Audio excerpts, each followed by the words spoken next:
That is my one regret, and I get emotional thinking about it now. That Stevie G missed out on this.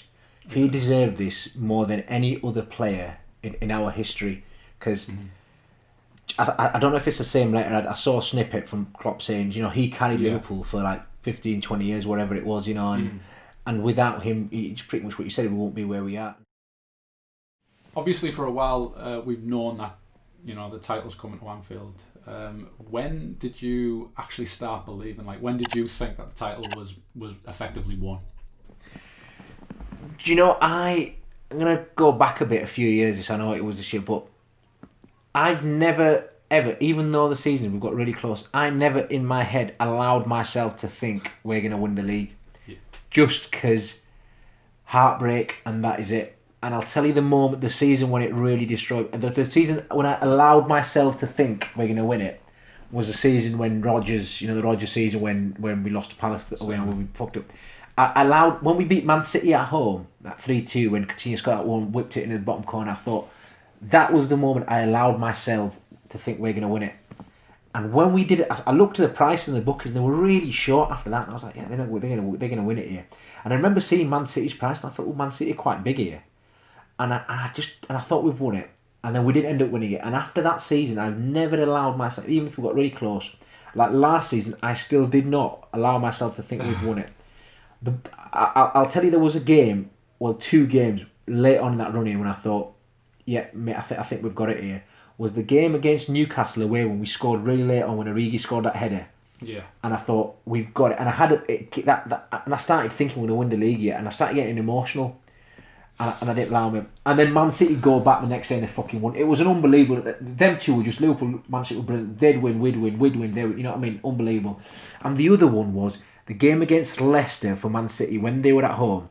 After half time, 60 minutes, and it kept going. And I allowed myself to think we're going to win it here. We're going to win it because I couldn't see Man City scoring. Yeah. I thought we're going to win it. And then Klopp company scored and it just went.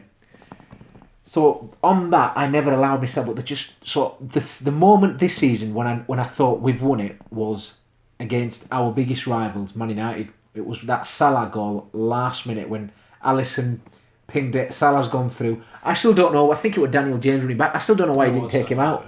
I don't know why the fuck he didn't take him out when he's 40 yards out. What are you doing? You know what I mean? And he tries to keep up with it. He didn't put a tackle in anyway. So Salah goes all the way and he scores. And then Alisson running from his own goal all the way, and I think he just sort of like, it just epitomised how I felt, and I'd imagine every Liverpool fan in the world felt. And then it was the first time the crowd and the cop sang, we're going to win the league now, you're going to believe us. And I got emotional, I thought, we're going to win it now. And that's it, we've won it. You know what I mean? We were that far ahead and I just thought, we're playing brilliant. Now, that was the moment. It was almost like it was written in the stars. To kill them off, do you know what I mean? The team that we've suffered so much against, and that was the moment for me. Salah going through, scoring, and I was like, yeah, and that was just like a release of, yeah, I'm gonna allow myself to celebrate and think we're gonna win it, and then fucking COVID hit in it, and just like fucking threw everything in spanners. And I'm like, fuck's sake, why did I even think? I shouldn't have thought. Never unclench. That's what the sound of Liverpool Reddit forum, never unclench. And I totally agree with you. I agree with you on the United. I've got another game because I kind of knew that you were going to go with that. But I think every fan thought it was the United one. It was the first time where we could kind of say it out aloud, and that's what obviously the fans did. And to hear that, it was absolutely beautiful. But again, that was only in January. Which is strange, there's still a few months to play, obviously before COVID hit.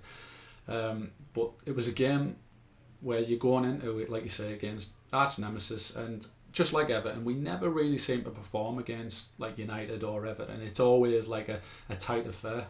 But that was a game where I thought we dominated them. If I remember rightly, we dominated them.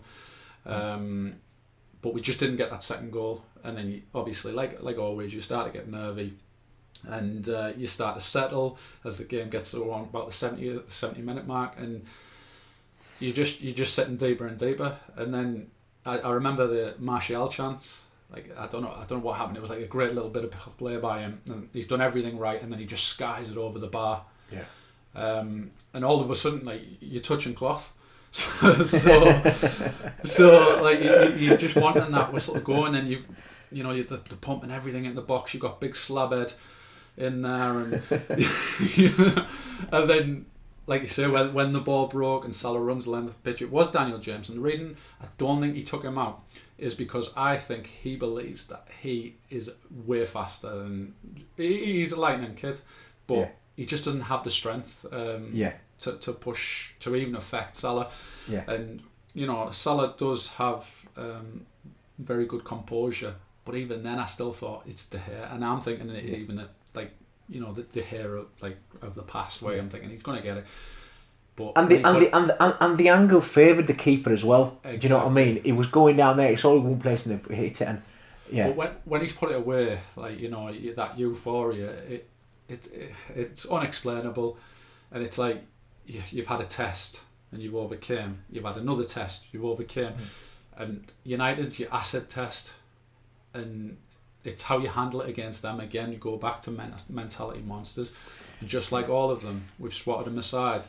And then the fans start singing, and whether it was the fans actually believing, or whether it was like rubbing United's nose in, I don't know. But I think it was. I truly believed at that moment that we'd won the league.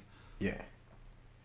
No, I think it's an interesting point you made. About the euphoria, and I always think, like, the highs of football are unbelievably high, and the lows are really low as well. And I always think, how the fuck do people not like football or sport? Do you know what I mean? It's like you live for those moments. You know what I mean? I mean, do you know those moments that we've had and when I say they've been so shit, I know there are fans of other clubs where the clubs have gone bust, and they've always been in lower leagues, and I completely get that. But it's all about context. We are a great club. We're one of the we are the greatest club in the country. In terms of trophies, I'm on about. And for not winning the main title for so many years, and your arch rival. So I think there's context. So when I get fans I've had clubs, and they've had real issues, like they've gone bust or whatever. It's all about context. So it's been a really shit time for Liverpool fans in terms of winning the league. So finally getting that moment and overcoming that, and the pain of not winning it, and seeing your arch rivals constantly fucking win it and be dominant in Europe, and do you know what I mean? So it's all that combined, and it was just overcoming all that. So it's just, you've got to go through those lows to feel those highs, and I think getting that, and it's brilliant because we've had different amounts of highs, you know what I mean? And just getting over that was just brilliant. But going on to my actual moment, where I thought we not won it, but it was a massive moment, and I thought, yeah, we're going to do this. I'm like you. I never wanted to let anyone know that I thought we were going to win it, because you're always going to get that let down. But I think back to the Villa game, you're right about that. That was mentality monsters again, but I think that was quite early on in the season. Yeah, November, December time, I think. Yeah, to keep up our run. But for me, Christmas was the key. Like I remember we went into Christmas around about 10 points clear, and just before Christmas I remember thinking, if we can come out around about 7 points clear, or like the optimist in me thought the same amount of points clear, then I'd start to believe. I'd allow myself to start to say it maybe out loud. And we had Villa in the Carabao Cup.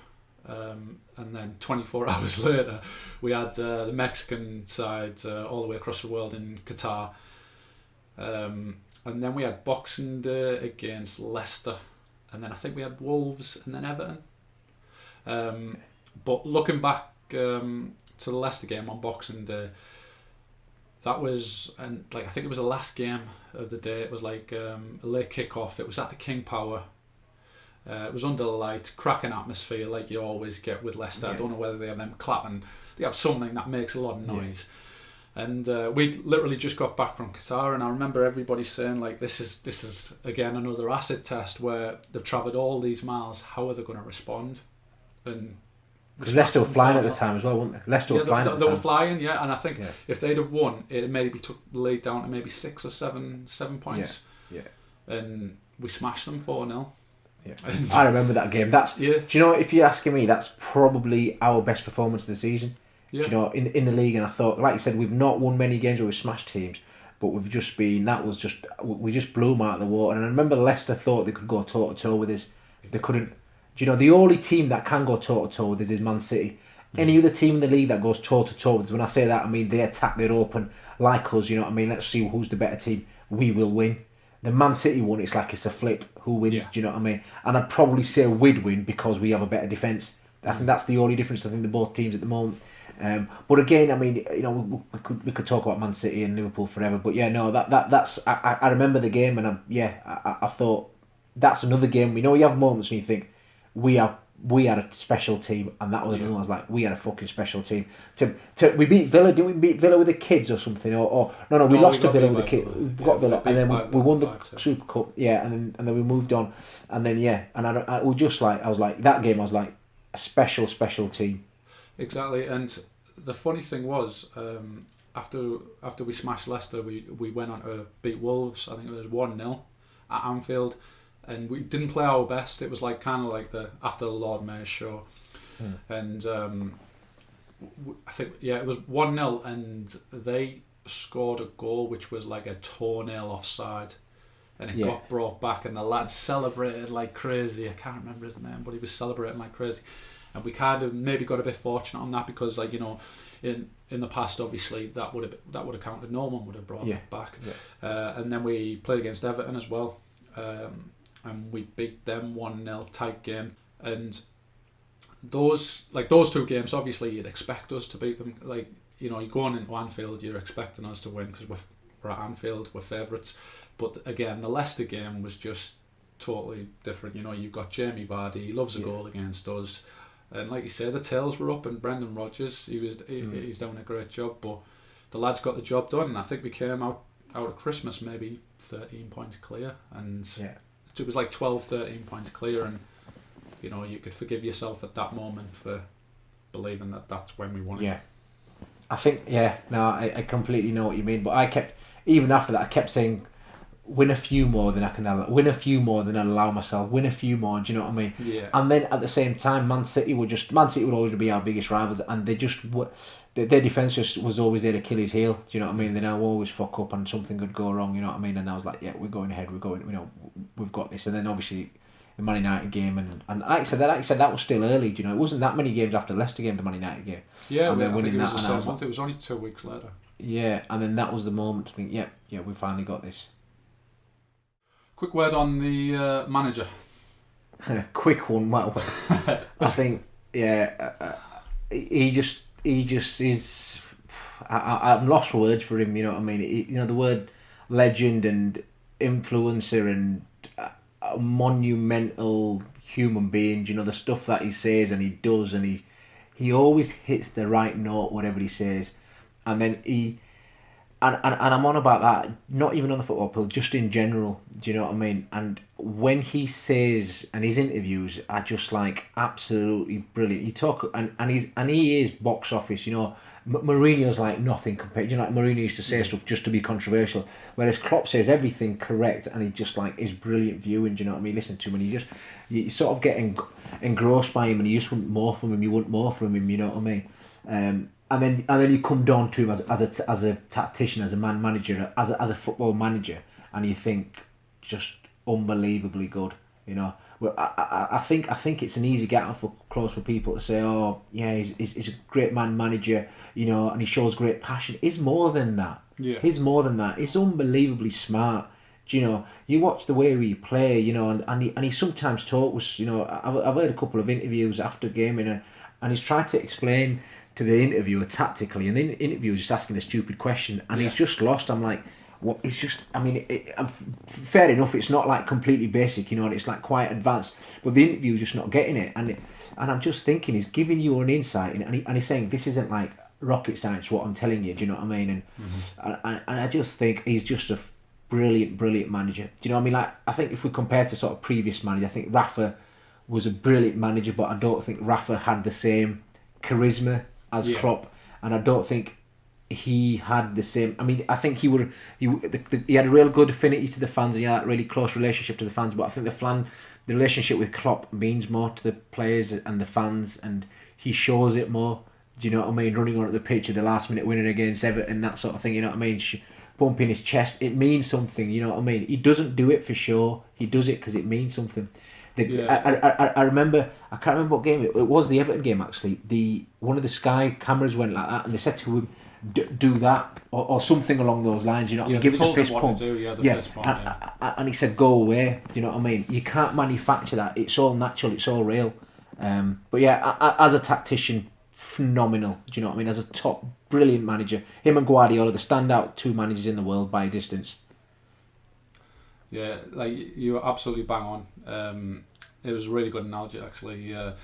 That Rafa, again, tactically brilliant, and then maybe you'd have like a Gerard Houllier or Kenny Dalglish, who were, you know, the type of managers to put an arm around a player, but none of them really had all of them put together. Like you say, he hits all the right spots. Now, if you read his letter that he wrote to the fans, it was absolutely class. And again, he's hit all the right spots. He's thanked the fans. He's told them off for celebrating, and he's not afraid to do that because he's the gaffer. At the end of the day, no one's going to argue with that. He thanked Kenny Dalglish for all his work. He thanked Steven Gerrard. Basically, just for keeping us afloat, like when times were hard, we would never have been in the situation we were without Steven Gerrard. I'm just going to come in. That is my one regret, and I get emotional thinking about it now. That Stevie G missed out on this.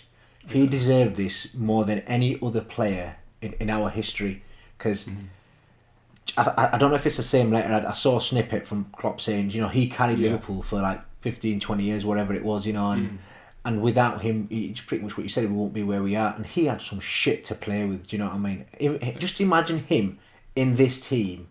Oh, man, do you know what I mean? And he would, that would be phenomenal. For me, it's kind of like Football Manager, where you have a regen. You kind of have Steven Gerrard, he finishes, and then you have Trent. And you think of how lucky Trent is to come into this team. I'm not going to say he's of equal quality because he's not going to. You can't tell how Trent's going to go. He might be better. He might be worse. He might be around about the same. But it's just unfortunate that he wasn't born around then. But again, he did. Klopp, bringing it back to Klopp, he did thank Gerrard.